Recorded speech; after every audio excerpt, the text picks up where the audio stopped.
dashur shikues, mirë se vini në këtë epizod të podcastit Shëndetin Rend Par, ku do të flasim për tema të rëndësishme dhe të nevojshme për shëndetin e gruas. Sot kemi të ftuar ginekologun Memli Morina, me të cilën do të bisedojmë mbi shëndetin riprodhues, infeksionet e ndryshme, cistat, kancerin e vezorëve e menopauzën. Para se të nisëm bisedën në studio, ne falenderojmë sponsorin ton Mucha Solar, që mbështet realizimin e podcastit Shëndetin Rend Par, që ka për qëllim informimin e qytetarëve për çështje të ndryshme shëndetësore nga profesionistë të fushës. Doktor, faleminderit që je sot me ne për me fol për një temë që është mjaft me rëndësi për gratë. Ju faleminderit për ftesën, mirë si vëgjej. Doktor, po e nisem me pyetjen sa janë të rëndësishme fakt kontrolla ginekologjike dhe sa shpesh duhet t'i bëjmë për të pasur një pasqyrë të përgjithshme të shëndetit riprodhues gratë. Shëndeti reproduktiv është shumë i rëndësishëm për shkak se ndërlidhet edhe me shumë sisteme të tjera. Në anën tjetër, ndryshimet dinë që të bëhen dinë që të jenë të heshtura dhe atëherë kur japin shenja mund të jetë relativisht vonë. Për këtë arsye rekomandohet që një vajzë, një zonë, një grua të bëjë kontrolle të rregullta në mënyrë që edhe që të mos shfaqet ndonjë problem, që të konfirmohet që nuk ka ndonjë problem, por edhe nëse do të ketë që problemi të zbulohet në fillet e veta, në mënyrë që menaxhimi të jetë shumë i lehtë, pa e cenu shëndetin e saj të përgjithshëm, por dhe shëndetin reproduktiv. Sa shpesh preferohet të jenë këto kontrolla ose a është një moshë e caktuar, po supozoj pas 40-tave që nevojiten më shpesh të bëhen? Kjo varet nga gjendja e përgjithshme shëndetësore e asaj gruaje, mirë po një herë në vit duhet të bëhet. Ndonjëherë mund të bëhet edhe më shpesh, mirë po një herë në vit duhet të bëhet një kontroll në mënyrë që të konfirmohet se gjithçka vazhdon që të jetë në rregull me mitrën, me vezorët, me qafën e mitrës, me sistemin hormonal, mirë që konfirmohet që nuk ka ndonjë problem. Mitra, vezor, cilat janë organet reproduktive të grave, cilat mund të shfaqin më shumë probleme, ose shembull vëmendja i kushtohet më shumë? Tek ne, prioritet ka qafa mitrës, për shkak se ndryshimet në qafën e mitrës janë më të shpeshta, jo vetëm tek ne, por në përgjithësi në Evropën juglindore, aty ku kushtet e përgjithshme jo varfëria ekstreme, mirë për mirëqenia sistemi shëndetësor jo i stabilizuar, ku bën pjesë jo vetëm Kosova, por edhe shtetet përreth, qafa mitrës vën ka një vëmendje të veçantë, gjithashtu dhe smundjet e gjirit. Kjo sa i përket grave të cilat nuk kanë probleme me shtatëzanin, mirë po këto mund të ndërlidhen, mirë po ka dhe problemet e tjera të cilat ndikojnë edhe në mundësinë që një grua të mbetë shtatëzën, ose që një grua të mbetë shtatëzën, mirë po që të ketë aborte të përsëritura. Kështu që nëse përjashtohet një grua e cila e ka fokus shtatëzanin, atëherë mbetet qafa mitrës dhe gjiri. Doktor, po dua pak të flas lidhur me ciklin menstrual të gratë. Cila është ajo mosha kur vajzat fillojnë të ndjejnë elementet e para ose simptomat e para që janë prag një cikli menstrual? Ciklin e parë menstrual e ka fjalën. Cikli i parë menstrual në jetën e një vajze quhet menarke në gjuhën mjekësore dhe shfaqet në moshë jo fikse, për dallim nga menopauza që pak a shumë është moshë fikse të shumica e grave, mirë po menarke është një dukuri që shfaqet gjithmonë më herët. Pse po ndodh kjo, doktor? Arsyet mund të lidhen edhe me mirëqenien e përgjithshme, me shëndetin, me mirëmbajtjen e shëndetit. Do thotë vajzat sot kanë menstruacion moshën 11, 12, 13 vjeç, kurse gjenerata e nënave ose gjysheve të tyre mund të kenë pas në moshën 14, 15, 16 vjeç. Dhe kjo quhet menarke, cikli i parë menstrual. Kjo tregon funksionin e vezorëve që i prodhon hormonet seksuale që quhen, dhe kjo manifestohet me gjakdhjerën menstruale. Është normale që ciklet e para menstruale nuk janë të rregullta. Do thotë ajo vajzë që aktualisht nuk i ka me rregull menstruacionet, e cila mund të jetë 13, 12, 14 vjeç, pa disa vite do të ketë një stabilizim të ritmit të ciklit menstrual. Cilat janë ato simptomet, shembull vitin e fundit para se të vijë cikli i parë që vajzat fillojnë të ndjejnë? Përpara se shfaqet gjakdhjera fillojnë ndryshimet në trup. Do thotë fillon shfaqja e qimeve në vende të caktuara të trupit, zhvillimi i gjoksave tek ajo vajzë, ndryshon shfaqen për shkak veprimit hormonal djersë shtuara, një erë ndryshe e trupit për shkak të veprimit hormonal, dhe cikli menstrual është i fundit, por këtu nuk përfundon zhvillimi. do thot me vazhdimin me rritjen e moshës, pjekuria plot seksuale, që quhet nubilitet në gjuhën e mjekësisë, konsiderohet që është mosha 21 vjeç. Me fjalë tjera, edhe një vajzë 16-17 vjeç ka cikël të rregullt, edhe një vajzë 18-19 vjeç mund të mbetet shtatësën, edhe më vogël. Por pjekuria plot konsiderohet mosha 21 vjeç. Doktor, disa pyetje që kanë ardhur në adresë të redaksisë kanë, domethënë janë fokusuar ajo pse disa gra ose pse disa kanë dhimbje të forta gjatë menstruacioneve, disa tjera jo. Me çka ndërlidhen dhimbjet e forta gjatë ciklit? E para, dhimbja është përjetim subjektiv. Dhimbja përjetohet ndryshe tek persona të ndryshëm dhe kuantifikimi i dhimbjes, matja sa dhimbja është e fortë është proces shumë i komplikuar. Nuk ka njësi matëse për dhimbjen, për shkak të kurrjes së muskujve të mitrës, po një grua gjatë menstruacioneve ka dhimbje dhe kjo dhimbje vazhdon edhe zbehet me kalimin e ditëve. Dhimbja është më e fortë ditën e parë, dytë, atëherë ditë tjera fillon edhe zbehet. Mirë, po ka disa probleme të cilat dhimbjen e bëjnë shumë fish më të theksuar. Ajo që ka shumë e shpesht dhe për fat keq ndonjëherë edhe neglizhohet, është ajo që i themin e endometriozë. Kur endometriumi, që është brendia, shtresa e brendshme e mitrës, për arsye jo të njohura shkencërisht, nuk gjendet vetëm brenda në mitër, mirë po edhe pjesë të jashtme të mitrës, ose edhe në zorë, edhe në fshikëzën urinare, edhe në tuba. Dhe ky endometriumi nështrohet veprimit të hormoneve, që do thotë gjatë menstruacioneve dhe gjakderdh, dhe pikërisht për këtë arsye ajo grua gjatë menstruacioneve ka dhimbje të jashtëzakonshme. Varësisht nga lokalizimi këtyre vatrave që quhen endometriotike, ajo grua mund të ketë edhe simptoma tjera, shenja tjera.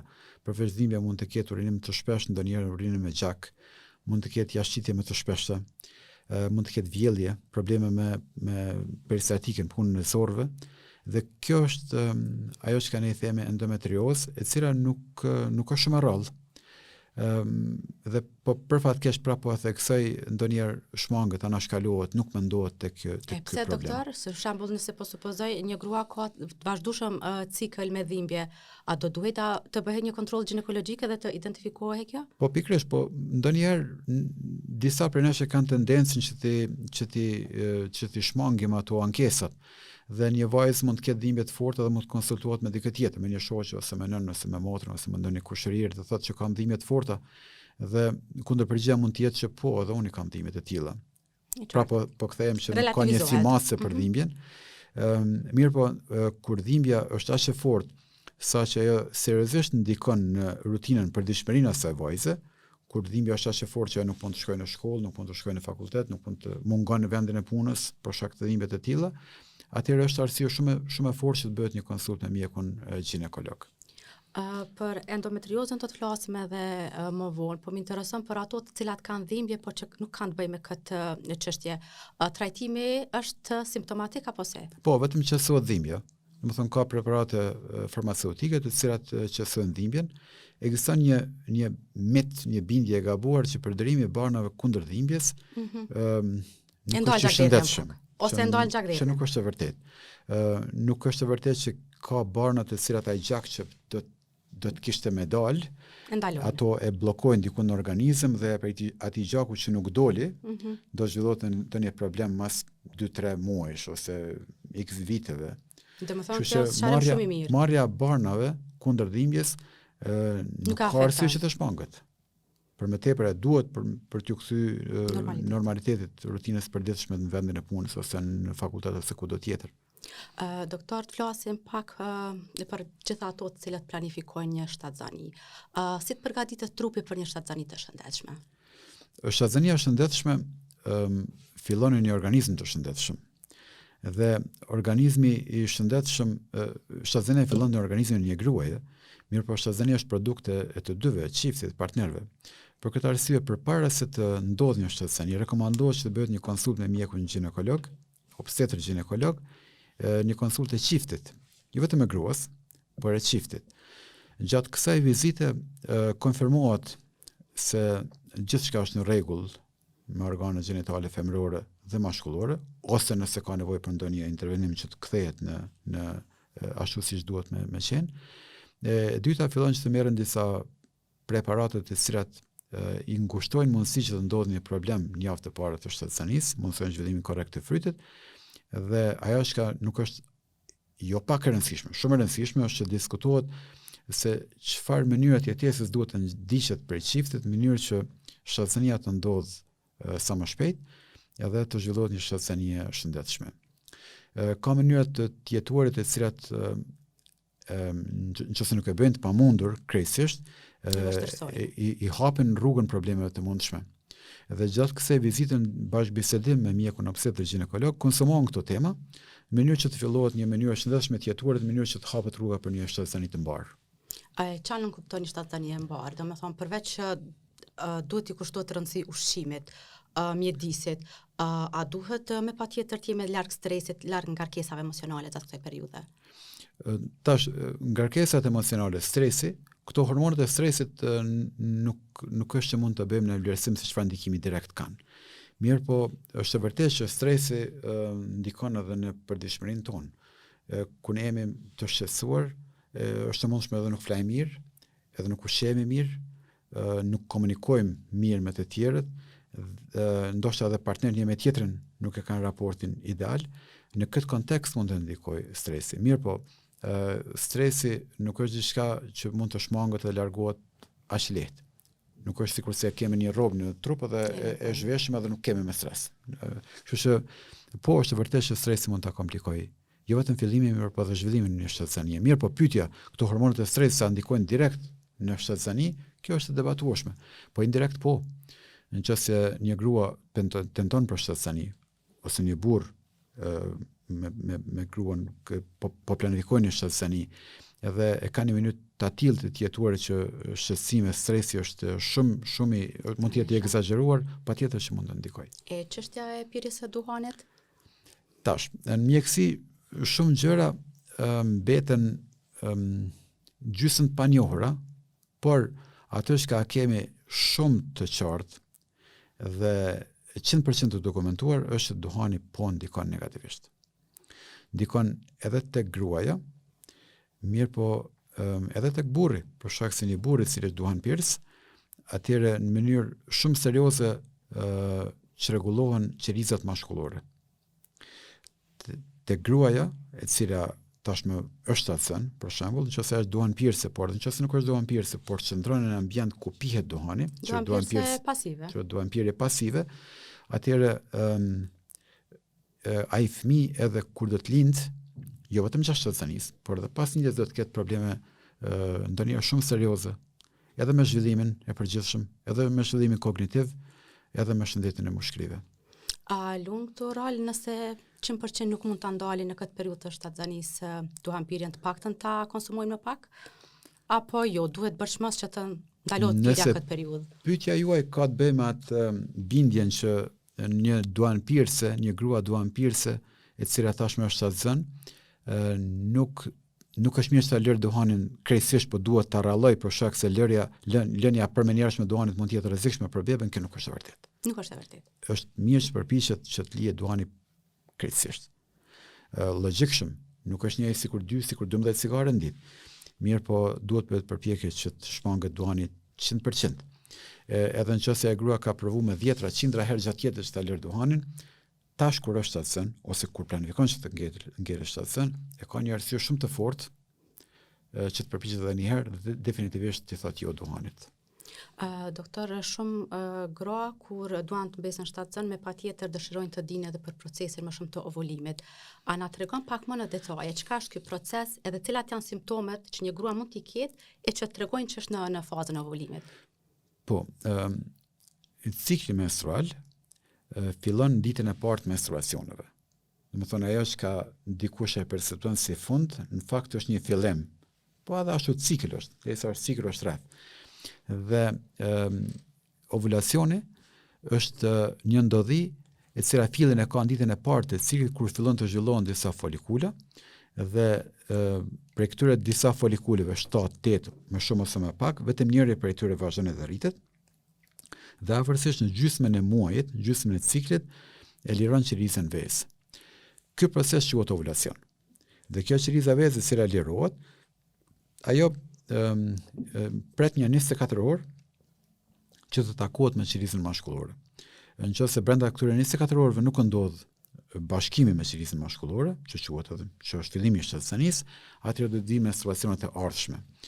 Në qoftë se bashkohen, atëherë ka filluar një shtatzani dhe shenjat e para të një shtatzanie mund të vren edhe më herët, mirë po dyshimi i parë që në grua shtatzon është kur vazhdojnë menstruacionet.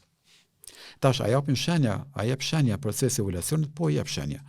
Janë ndryshimet edhe emocionale, janë ndryshimet e sekrecioneve vaginale, disa gra mund të kenë edhe një ndjesi therrje në fund të barkut, që është momenti kur lirohet qerisa vezë, jo të gjitha e kanë. Mirë po, jo domosdoshmërisht ovulacioni jep sinjale të 100% që tregon se tek ajo grua ndodhi ovulacioni. Është çështja e sekretit vaginal që tregon një gjë të tillë? Sekrecionet vaginale në kohën periovulatore, në ato ditë kur pritet ovulacioni, sekrecionet vaginale janë më elastike, më të zgjatura, më të shumta. Dhe ky nuk është problem. Në fakt kjo ka një logjik shumë të shëndetshme, për shkak se ky sekrecioni i shtuar e mundson që vetëm qerizat mashkullore shumë të shëndetshme ta kapërcejnë këtë barrierën e parë që është sekrecionet vaginale të shtuara. Do thotë kur prodhohen gjatë një akti me miliona qeriza mashkullore, të gjithat nuk depërtojnë. Ato më pak shëndetshme ndalen pikërisht në këtë sekrecion në mënyrë që të fillon një shtatzani sa më shëndetshme. Doktor, duhet të dim pak më shumë edhe po bazona në pyetjet që na i kanë dërguar në email. Si bëhet përsaktimi i një higienisë gjatë një shtatzanie? Do të thonë çka e definon që një bebe të jetë mashkull dhe që një bebe të jetë vajzë? Ne i kemi 46 kromozome. Për këtyre kromozomeve 2 janë seksuale. Kromozomet seksuale janë X edhe Y. Tash gruaja i ka 23 kromozome seksuale dhe burri i ka 23. Kur bashkohen bëhet 46, edhe prej këtij 46 kromozom që kemi se na fillon gjithsesi prej nesh. Tash një grua për strukturën e qerizave seksuale ka gjithmonë 23X. E ka vetëm kromozomin X.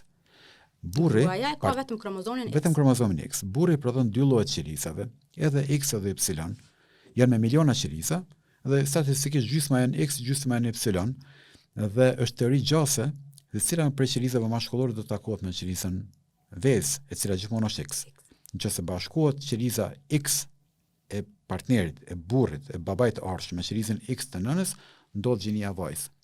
Nëse bashkohet qeriza Y, atëherë ndodh gjinia djalë.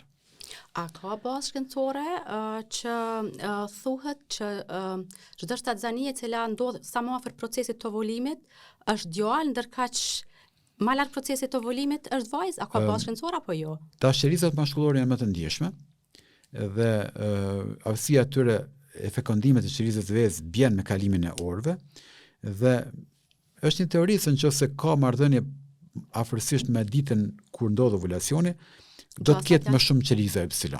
Po prapë është gjasë. Nuk është që ka ndonjë filtrim të disa lloje qerizave në mënyrë që të ndodhin gjinie preferuar. Doktor, nëse mundesh pak na sqarosh cilat janë problemet më të shpeshta me mitër? Varësisht nga mosha, tek mosha, nëse keni fjalën vetëm për mitrën si organ i veçum, jo për vesorët, jo për qafën e mitrës, jo për tubat, atëherë problemet më të shpeshta janë miomat. Tjetra mund të jetë edhe polipet, që janë disa si formacione që shfaqen në brendit e mitrës. Polipet mund të shfaqen në qafën e mitrës, por unë po përgjigjem vetëm për brendin e mitrës. Dhe këto janë ndryshimet më të shpeshta që ne i hasim në mitër. Normalisht problemet janë shumë më të mëdha, me numër shumë më të madh, mirë po ajo që i hasim shumë shpesh janë miomat edhe polipet. E çka janë këto dyja, nëse mundesh pak më specifikisht, edhe si trajtohet, cilat janë simptomat që janë? Miomat janë popull i thuhet mish i egër. Po është të nevojshme që ta them kështu në mënyrë që ta dinë shikues, dëgjues, lezues për çka kemi fjalën. Janë disa formacione të cilat shfaqen në mitër dhe janë shumë të shpeshta. 20-25% e grave kanë mioma. Do të thotë çdo 4-5 grua ka miom dhe jo më patjetër cilat do grua që ka miom duhet që të operohet. Duhet të them që miomat kishen vetëm me operacion, nuk kishen ndryshe. Mirë po fakti që një grua ka miom, jo patjetër duhet që të operohet. Miomat mund të kenë diametër të ndryshëm, masi të ndryshme, dhe vendimarrja për trajtimin e miomave në radhë të parë varet prej lokalizimit të tyre, përveç prej diametrit dhe prej lokalizimit. Mund të jenë një miom shembull 5-6 cm, e cila është në pjesën jashtme të mitrës, e cila nuk shfaq ndonjë problem, dhe mund të zgjidhet në bashkëbisedim me pacientën thjesht monitorimi për sjellje, ose mund të jetë një miom 1/3 e kësaj, 15 mm, e cila ka një lokalizim nën endometrium submukoz, dhe kjo duhet të hiqet për shkak se edhe shkakton gjakderdhjet të zgjatura, të përsëritura, të parregullta, probleme me ngjerjen shtatzën, abortet përsëritura. Do thotë nuk është vetëm diametri, por është edhe lokalizimi i miomës. Cilat simptoma mund të kenë gratë që vrejnë që kanë probleme me mioma? Varet nga diametri. Nëse është miom e vogël, as që e vrejnë, as që e din që ka miom, ja e grua. Nëse e mioma është e vogël, por është nën endometrium, ajo do të ketë probleme me gjakderdhjen. Por nëse janë mioma të mëdha, ndonjëherë hasim mioma që janë 2-3 fishi i mitrës, mund të jenë me diametër 12, 13, 15 cm. Dhe ajo grua mund ta shohë edhe formën e barkut, që ka shumë më të madhe se sa që e ka pas përpara, por miomat nuk rriten për menjëherë. Është proces. Dhe mund ta ketë bindjen që barku është rritur për ndoshta për shkak të mos aktiviteti fizik ose dietës së papërshtatshme, mirë po mund të jetë edhe për shkak që mioma e ka okupu, e ka zënë shumicën e hapësirës të pjesën e poshtme të barkut. Doktor, të flasim pak, i përmend edhe polipet, çka janë këto? Polipet në disa formacione që e keni fjalën për polipet brenda mitër, janë disa formacione të cilat shfaqen në endometrium, mund të jenë me bazë të gjerë, do thotë të ngjitura, ose me pedunkull, që do thotë me një kërcell, dhe këto polipet shkaktojnë edhe gjakderdhjet përsëritur, gjakderdhjet e zgjatura, pengojnë shtatzanin, pengojnë ndodhjen e shtatzanisë, pengojnë zhvillimin në një shtatzanie, dhe heqja këtyre polipeve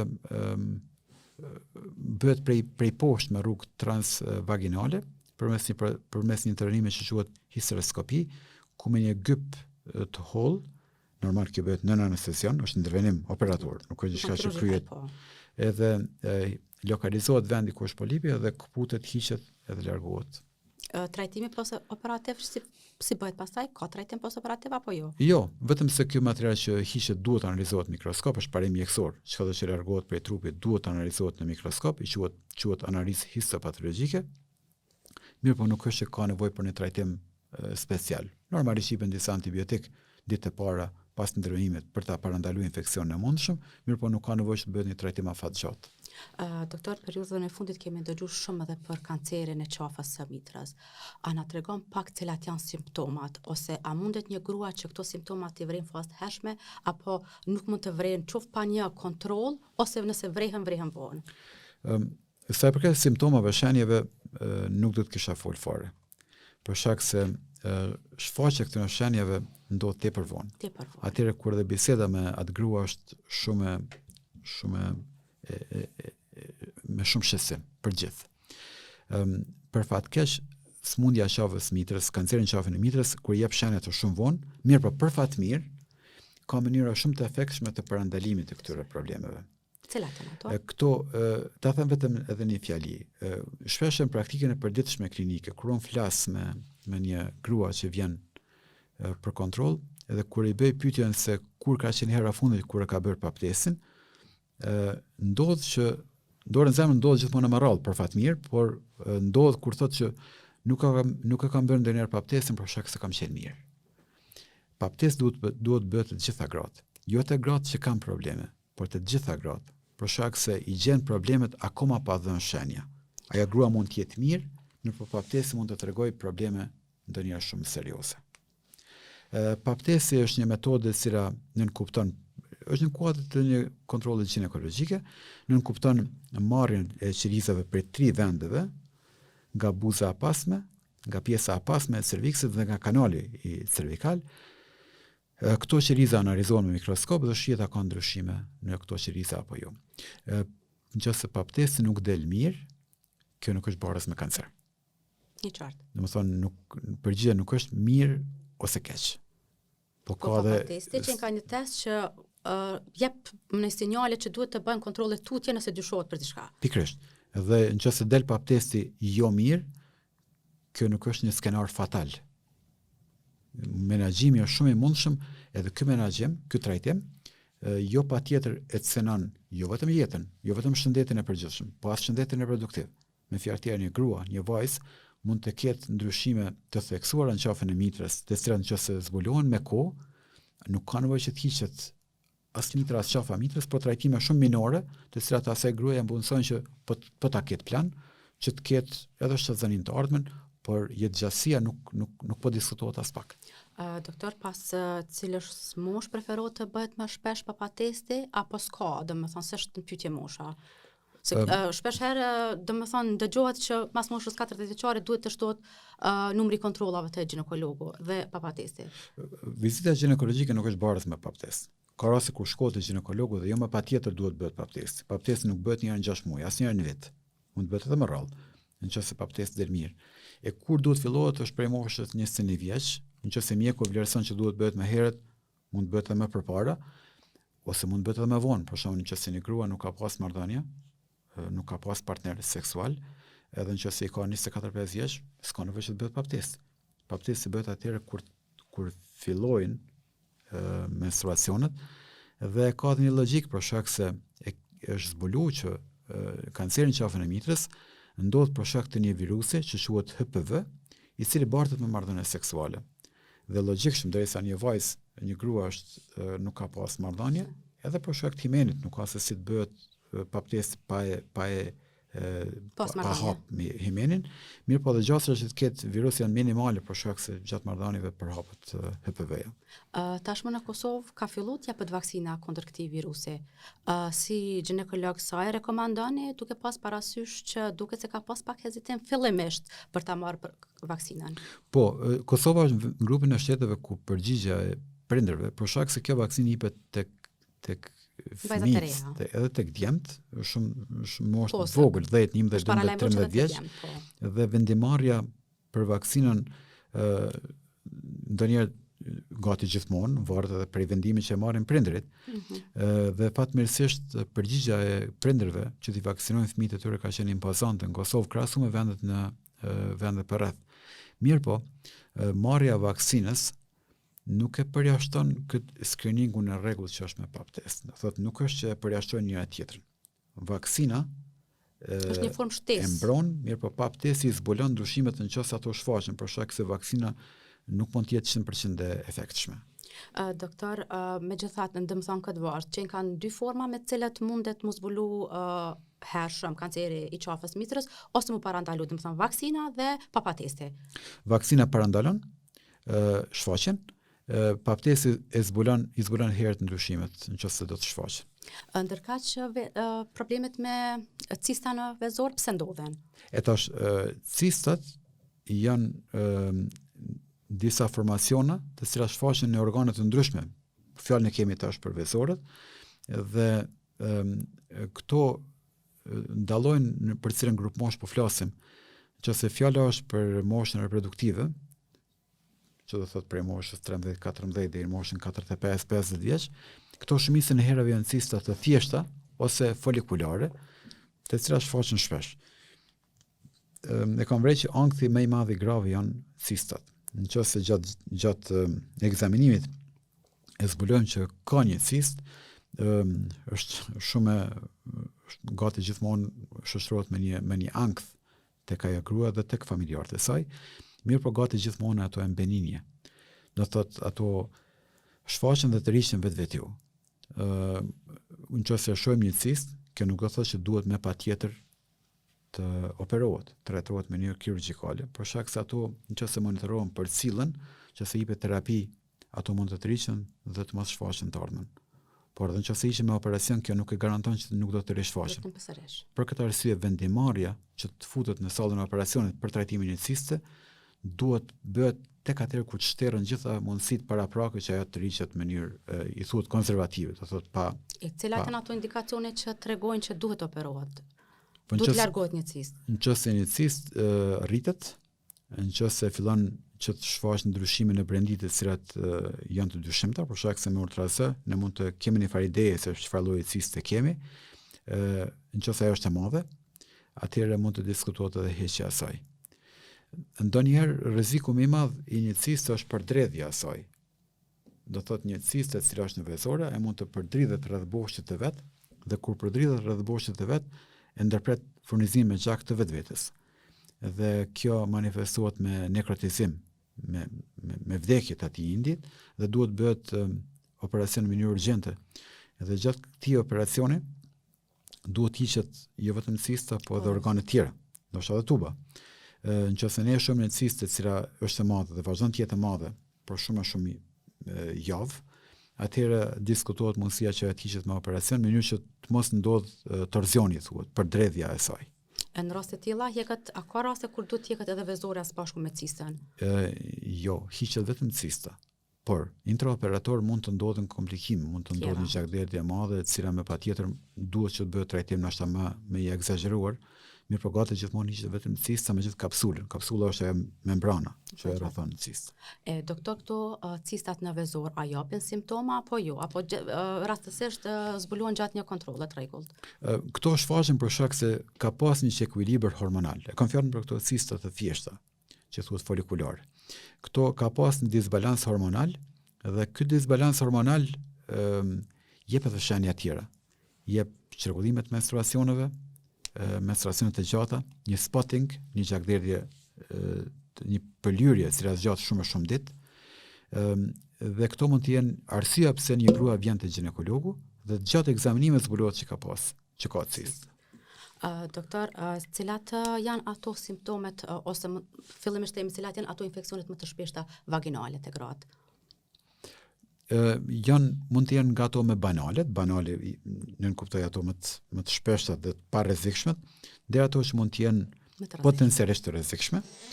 Mikrobi më i shpesh që hasim është Candida, që është një kupurdh, që është një mikrob i cili mjekohet relativisht lehtë me trajtim me vaginaleta, me disa barna që aplikohen prej poshtë në vaginë. Mirë po mund të ketë edhe mikrobe të tjera. Mund të jetë kombinim të mikrobeve, nuk do të thotë që e gjetëm një mikrob dhe ky është shkaku i vetëm. Mund të kenë probleme, infeksione të cilat janë të pamenagjueshme. Për shembull, herpes simplex virusi ose HPV, human papilloma virusi, nëse ne e gjejmë human papilloma virusin, ne nuk kemi ilaç kundër këtij virusi. E kemi vaksinën, mirë po vaksina nuk jepet për trajtim të virusit, por për parandalimin e problemeve që shkakton virusi. Në anën tjetër është një mikrob tjetër që quhet Chlamydia, e cila gjithashtu mirret gjatë marrëdhënieve, dhe Chlamydia përveç shenjave të infeksionit, sekrecione të shtume, erë të pakëndshme të sekretit, dhimbje në fund barkut, dhimbje gjatë marrëdhënieve, ndryshimi i ngjyrës së gjakut gjatë menstruacioneve, mund të shkaktojë edhe probleme të cilat mund të lidhen me pamundësinë që e grua të mbetet shtatësene të ardhmen.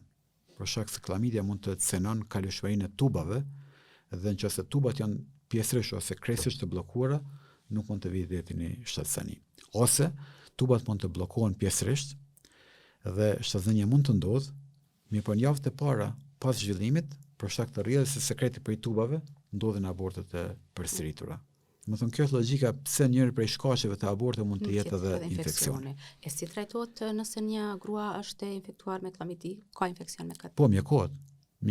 Trajtimi nuk është problematik, vetëm se është mirë. Parimi bazë përveç dhënies së antibiotikut të qelluar, është edhe trajtimi i njëkohshëm të dy partnerëve. Nëse mjekohet vetëm gruaja, atëherë mjekimi nuk ka se si të jetë i efektshëm, për shkak se do të ndodhë rinfeksioni pas disa muajsh javësh. Doktor, po dua të flasim pak edhe për një çështje të cilët në shtatë gratë tek ne nuk është fol shumë më herët. Po du të flas për periudhën e menopauzës. Sa është shoqënia jon gratë, çiftet të njohura me këtë stadë të jetës të grave? Vëdësimi po bëhet gjithmonë më i madh. Duhet ta kemi parasysh se po flasim për një moshë e cila është e pashmangshme që të ndodhë. Domethënë, menopauza të ndodhë në një moshë dhe kjo nuk mund të shtyhet. Ne nuk mund të themi vezorëve punoni akoma më tepër. Ne mund të japim ilaçe barna që ta kompenzojë mungesën e hormoneve të vezorëve, mirë po hormonët në moshën 50 vjeçare plus minus 2, 48, 52 vjeç, ato do të pushojnë se funksionori. Tash, jetëgjatësia mesatare në regionin ku jemi ne është 78 vjeç. Në Kosovë nuk e di sakt. Nuk është që kemi dhëna shumë të specifikuar, mirë po në Evropën juglindore është 78 vjeç, që do të thotë një grua do të jetojë me menopauzë 1/3 e jetës së saj. Dhe është pa kuptimt që t'i themi adaptohu dhe mësohu me problemet e menopauzës për shkak se nuk kemi se çfarë t'i bëjmë kësaj periudhe jetësore. Tash apo vëdësohet popullata po, mirë po kjo mund të ketë lidhje jo vetëm me vëdësimin e grave, mirë po edhe me faktin që ne po jetojmë gjatë. Do të thotë nëse kujtohemi, gjyshet tona e kemi pas idenë që kanë qenë shumë në moshë dhe kur analizojmë çfarë moshe kanë ndruar jetë, e shohim që kanë ndruar jetë në moshën 70, 72, 65 vjeç, që me lupën e sotme është shumë e re. Kështu që gjyshet tona kanë jetuar me menopauzë 15 vjeç, për shkak se 50 vjeç që kanë ndërprer menstruacionet, kurse aktualisht gratë mund të jetojnë 25-30 vjeç. Kështu që edhe në këtë kontekst ka mundësi që vedësimi është rrit, ndoshta edhe për shkak të këtij fakti. E kur fillon procesi i menopauzës te gratë përgjithsisht? Tash, me një fjali po përpiqem të tregoj se çfarë ndodh me vezorët. Kur një vajzë lind, ajo lind me një numër të qerizave vezë. Janë 460.000. Dhe këto qeriza vezë fillojnë edhe ky bazen i qerizave vezë, kushtimisht më thënë, brenda trupit të tyre, fillon të shterret që nga menarke, ka menstruacioni i parë. Çdo muaj që kalon ky bazen paksohet dhe shenjat e harxhimit të funksionit të vezorëve fillojnë të shfaqen nga mosha 35 vjeç, mirë po mosha 45 vjeç plus minus janë ato ne i themi perimenopauzë, ku një grua fillon që të ketë ndryshim të ritmit të ciklit menstrual, shtim të kollajshëm në peshë, luhatje të humorit, afshët të nxehtit, ndryshon teni i fytyrës, flokt, ndryshon libido, do thotë dëshira për marrëdhënie seksuale, dhe menopauza është atëherë kur ndërpriten menstruacionet. Mirë po ndërprerja e menstruacioneve duhet të zgjatë 12 muaj dhe tek atëherë vendoset diagnoza klinike që ajo grua definitivisht është në menopauzë. Prej fillimit të këtyre simptomave deri kur kemi ndërprerje të plot të ciklit që konsiderohet që sa është kjo proces? Sa vjet gjatë. Sa vjet gjatë. Kjo është individuale. Individuale. Ka gra që kanë shumë gjatë. Ka gra që e përjetojnë emocionalisht shumë rënd dhe kjo kohë zgjatje ju duket shekuj.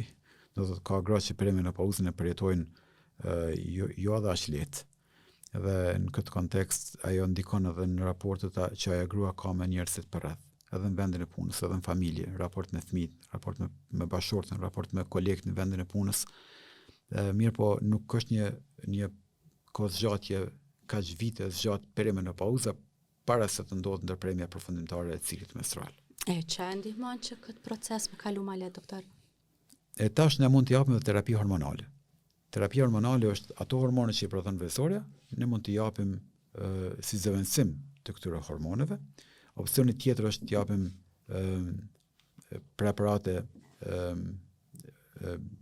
bimore, të cilat i lehtojnë këto ndryshime, ose edhe këshillat që si duhet jetoj ajo grua, nëse ajo nuk don që të merr terapi hormonale, si duhet jetoj ajo grua në mënyrë që ky tranzicion në moshën e saj të bëhet sa më i natyrshëm, sa më i lehtë.